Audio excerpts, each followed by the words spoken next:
Hello ladies and gentlemen, Tom here from Electric Games and welcome to a new video on Resident Evil Village. And in this video we are going to be discussing why we think the 8th installment is one of the best horror games of 2021.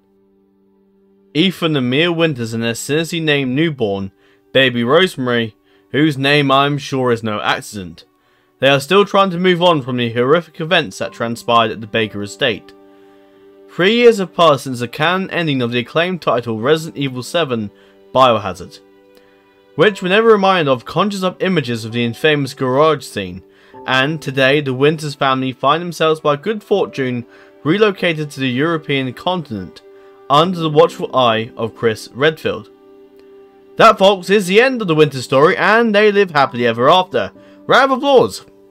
I'm lying. Come on, you know it can't be easy as that. This is Resident Evil we are talking about. Now on to what the visuals are like. Introducing Capcom's 8th installment of the series Resident Evil Village, a game built through the distinctive Resident Evil engine. Resident Evil Village, despite being ominously designed, has some absolutely marvellous visuals that are brimful in their detail, ranging from the radiance of period architecture to the intricate facial detail, sometimes too much so, of the denizens of the title The Village. Resident Evil 8 lives up to our expectation, partnering the graphic potential of the next generation consoles using features like ray tracing, alongside the classic look and feel of the Resident Evil franchise. A combination creating an awesome journey throughout this terrifying world we find ourselves in. Whilst playing, I found it difficult to know where to look. Do I concern myself with this vampire girl in front of me? But hang on, take a look at the detail of that crumbling wall. Damn, should I be fascinated or fearful? Village took over that decision for me, and the answer was definitely fearful. So, on to your adversaries. What went wrong for Ethan Winters this time? Well, this guy had some really bad luck.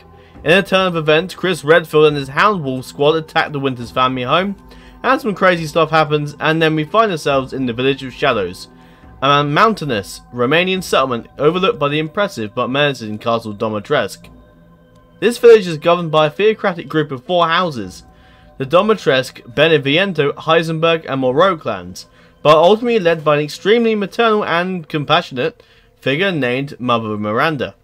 The village, a perpetually clouded and heavily darkened backwater, and its citizens is plagued with the same form of mold, known as megamycete, the fungal superorganism responsible for reducing the cadal parasite that infects the village. This is something we also encountered in Louisiana during the Evil Dead inspired Resident Evil 7. Infesting the village, the mold encompasses a broader spectrum of adversaries.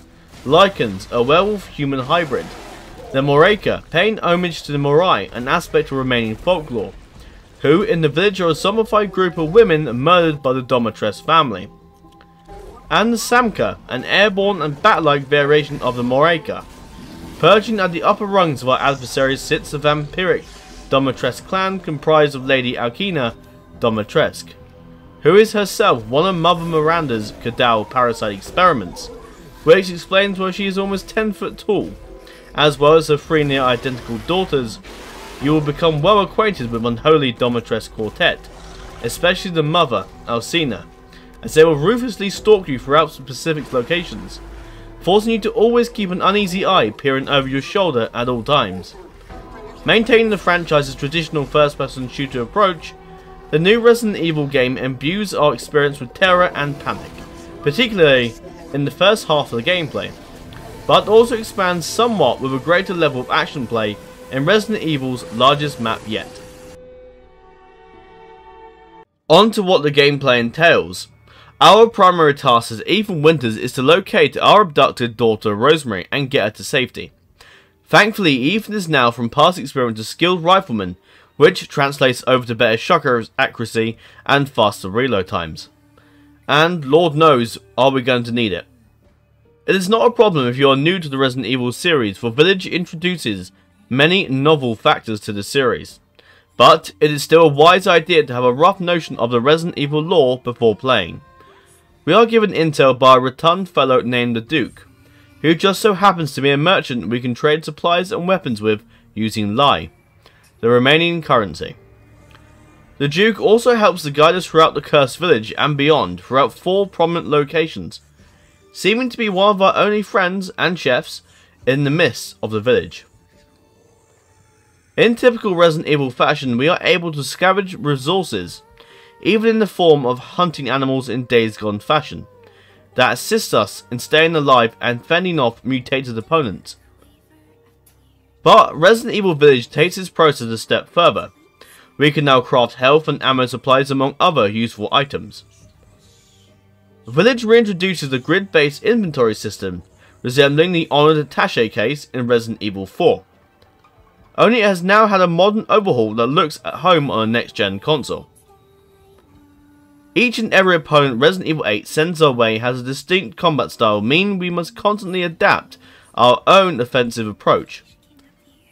That said, continuing on from the evolution of Resident Evil 7, survival in the village is not all about attacking. It is much about defending effectively too.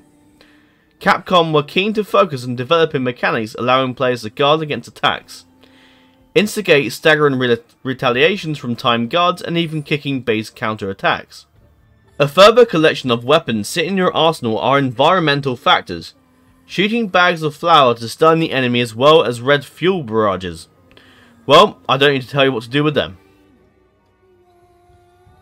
What can you do after you finish the campaign? Well, upon finishing the campaign, you can get your hands dirty in a few other game modes, you know, just for closure. The first of which is a fan favourite named the Mercenaries, a tense survival minigame taken after the raid mode we have relished in years past. After unlocking the Mercenaries game mode using the extra content menu, we are transported back to the village, clinging for dear life against hordes of the moulded.